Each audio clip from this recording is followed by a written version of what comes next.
Hey guys, and welcome back to another Factorio tutorial. And this one is going to be on early game combat tactics. So, pretty much, I was going to cover this anyway at some point, but I decided to cover it now instead of later, because pretty recently, like, I don't know, a few days ago, a week ago, I saw a post on the subreddit. Many of you guys might have seen it too. Someone was asking about how they should go about clearing bases. You know, they're having a lot of trouble with it, and they can't really clear the bases, but they're being overwhelmed, and they're only to red and green science. So they don't have blue science yet, so they don't have any of the stuff that comes with that, you know, like combat robots and power armor or anything like that. So pretty much, I want to go over tactics for taking out bases and biters early on in this stage. And as you can see, we are only on red and green science. This is our tutorial map where we set this up. And yeah, so we're pretty much at that same stage. And really quickly, if you watched my science setup video, I set these labs up here temporarily. I need another belt down the middle, but anyway, that's not what this is about. So actually, ironically, there are not many bases on this map, which is a little bit unfortunate, but it'll have to do. So there's a base up here, there's a base here, and these are actually worms, and I'll talk about that in a minute. But yeah, we are, how far are we into the game? We're almost 2.5 hours into the game. And so we're still on small biters, and you can see I have just iron armor. I have a submachine gun with piercing rounds, a shotgun with normal shotgun shells because I can't get the piercing ones yet, and another submachine gun with regular magazines. So pretty much you can actually do this with 1 or 2 bases. You can actually do this with just normal magazines and a shotgun. You don't need these piercing ones, actually. I just kind of did it for a little bit of overkill and to be safe, and it took a little bit getting up to this, but again, you can still do all this with red and green science. All you need is armor crafting 1 for this armor, which is just the red. I did get armor crafting 2, but I'm not going to wear heavy armor because some people may not have that yet, and again, you really don't need it for what I'm going to show you. And then you just need military 2, which is 20 red and green packs, which is pretty cheap actually, and obviously military 1 to get that. But so this is something you can do pretty early on in the game. Now, the person who posted that question, as we head out here, I'm not sure exactly what stage he was at, aside from the fact he was just in red and green science stage. I'm guessing the bases were probably quite a bit bigger than these ones I'm going to show you. But this is kind of, what I'm going to show you is almost kind of a preventive measures to stop a situation like that from happening. This one, there's some worms in there. I'm going to cover that one in a little bit. I'm going to go up to this one, doesn't have any worms, and it's not in a forest. And sorry if I sound like all nasally. I have horrible allergies right now, so I apologize for that. But yeah, anyway, I'm actually going to switch to this guy to demonstrate you can do this. And we're going to go up here, and really, there's no reason to be too scared of it. If it's 1 base with no worms, or even 2 bases with no worms, if you do it early enough to where there's only small biters, even with just normal iron armor, you should have no problem doing this. And there's no worms. There's that's actually a spitter spawner, believe it or not. But until spitters come out, until the evolution factor makes them come out, it'll spawn biters. And I don't know if you can see them. There's like 1, 2. There was a dude over here. 3. There's like 4 or 5 guys. And really, all you have to do is just walk up to it and clear out the first guys. Don't like run right up to the base and start shooting the base, get within their aggro range and take out the guys who have already spawned, and then all you'll have to deal with is the ones that spawn incrementally from this. And honestly, you can just do that with your shotgun as you're shooting this, because they run directly at you and get caught in the fire. So I'm going to talk a little bit after we kill this base. So again, all I have is normal ammo and a shotgun, which I'm going to use to kill the base because it actually goes a lot faster than this. Or piercing ammo would probably work quite well too. So it's nighttime, but as you can see, I aggroed them. So all I do is run back and hold space, which auto-targets enemies. And they took down, what, like a 20th, a 10th of my health bar, or my armor. And that's it. So here's the base. It's dark, which is unfortunate.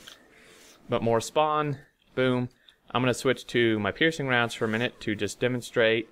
The piercing rounds rip through the small guys. So this actually goes pretty fast, but a shotgun is actually what I prefer. If you see that guy who just ran in front of me, they just run straight at you. So you can pretty much just kill him as you shoot the base, and it's dead. And that is quite a lot of artifacts. So this is kind of like preventive measures to clear out bases in the like very close vicinity to your base, to stop them from like growing too big and overwhelming you right next to your base. But while we wait for it to get daytime here and go up and check out this one, one thing I do want to go over really quickly is the evolution factor, in that you do need to be careful about about doing this too much, and then why on the other hand you probably should still do it. So here's how the evolution factor works, and I might actually do a whole video on this at some point to really go into depth about it, but just a quick summary of how the evolution factor works for biters and spitters is there's three things that affect it. There is the passage of time. Just like as time goes by, they will slowly gain like a percentage towards their evolution. That is the least effective towards it. So it has the least impact on their evolution factor. The second one, which has the second most impact on it, is pollution. And there's all specific numbers for it, and that's why I kind of want to do a video just for it, because I won't go into that now. But pollution you produce also does that. And the last thing, which dramatically increases the evolution factor, is killing bases. So as you can see, you do want to be a little conservative about doing this, because if I could just run around and just kill like 10 spawners once I find them right now, but that would actually probably dig an early grave for myself, because their evolution factor would be so accelerated that they would pretty much out-tech me, if that makes sense. They would develop into medium biters and spitters and then big guys before I had the technology that is able to deal with that. So you do want to be a little conservative. Really just take out the guys right around your base that are an immediate threat, and that should kind of help.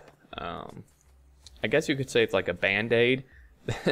That should help kind of delay the effects of getting overwhelmed. And again, this is for new players. This is what these tutorials are for. Anyone who's played probably more than, I don't know, 10 or 20 hours of the game probably knows all this and knows how to deal with it. But this is for really new players, like the person who posted on Reddit. So I'm going to do this a little more fluidly than I did. And again, just to demonstrate that you don't have to get to piercing rounds, because they do take steel and copper, you know, and you have to make the steel and so on and so forth. I'm just going to run in and just do it fluidly. And again, you don't, if it's just a spawner without worms, you don't have to be afraid of them. Just kind of kite back and just hold space and hold your mouse over where they are, and that's all you have to do. And as you can see, if you look in this top part under the minimap, you can see how slowly that's killing it. So that's why I always like to bring a shotgun, because it goes a lot faster. Because obviously it shoots multiple shots at once. And this guy is not quite in the correct angle. But again, even against normal armor, they don't stand a chance. Only 2 artifacts. Okay, so I've killed 2 so far. I I probably don't want to go kill that one, because again, the evolution factor is, if you look on the wiki, or as I'll explain in another video, it's actually quite dramatic, how fast it increases the evolution factor by killing spawners compared to the other two things that are involved. So you really don't want to go like totally nuts and go on a killing spree. Now, worms are a different story. In this stage, I have not found an effective way to kill worms. If there is one, feel free to post in the comments. If it's a big worm, you're just screwed. I'm just going to come right out and say, you're just screwed.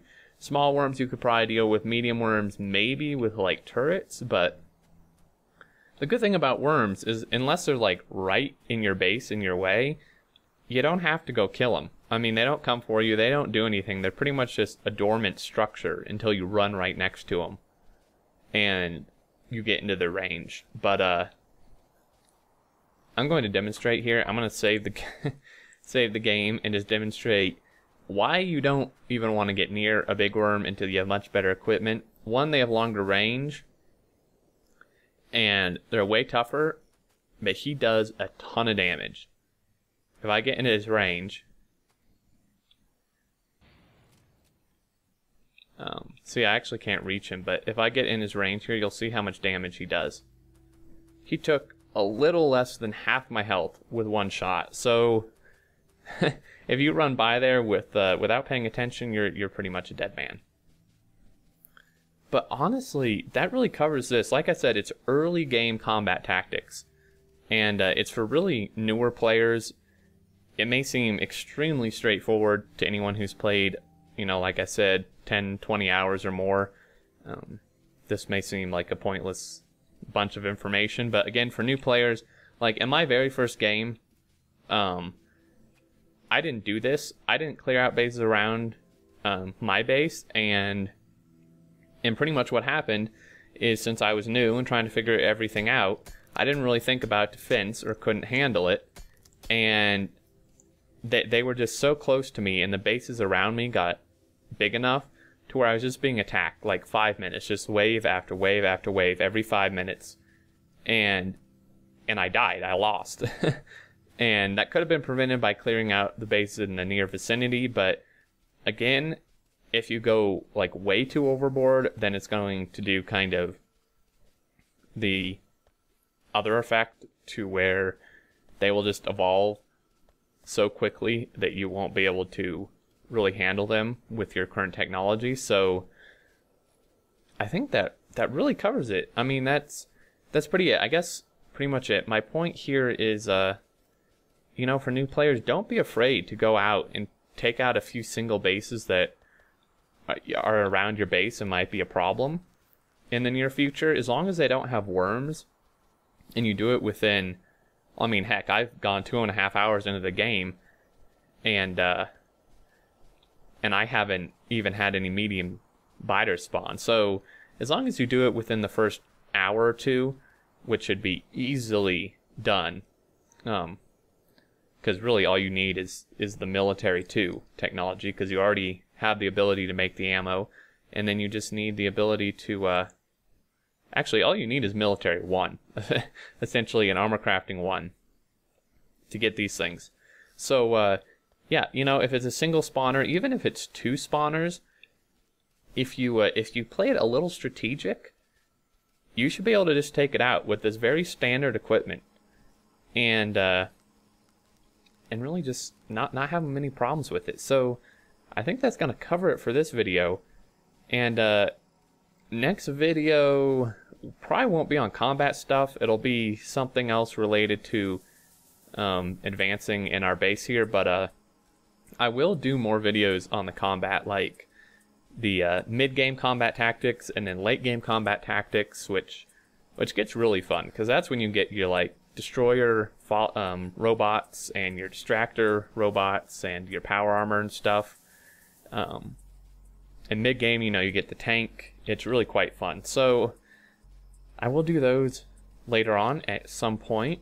And I think, let me know down in the comments if you would be interested in seeing me do a video where I pretty much just go over the evolution factor and how that works, because it's really interesting and it's probably good to know, but it's definitely enough information to devote to one video. So that's going to be it. If you have any other questions in regards to this or something else, or suggestions for a tutorial, I would love to hear your thoughts down in the comments.